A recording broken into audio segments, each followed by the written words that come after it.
The second part of your question is what proportion of asymptomatic individuals actually transmit.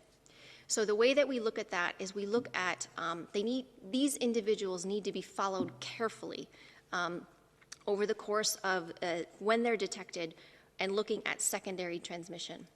We have a number of reports from countries who are doing very detailed contact tracing.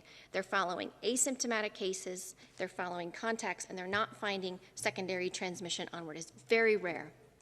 And much of that is not published in the literature.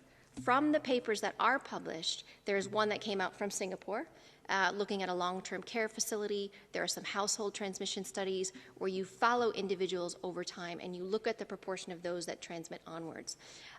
We are constantly looking at this data, and we're trying to get more information from countries to truly answer this question. It still appears to be rare that an asymptomatic individual actually transmits onward.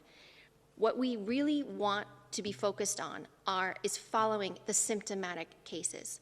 If we followed all of the symptomatic cases, because we know that this is a respiratory pathogen, it passes from an individual through infectious droplets. If we actually followed all of the symptomatic cases, isolated those cases, followed the contacts and quarantined those contacts, we would drastically reduce. I would love to be able to give a proportion of how much transmission we would actually stop, but it would be a drastic reduction in transmission.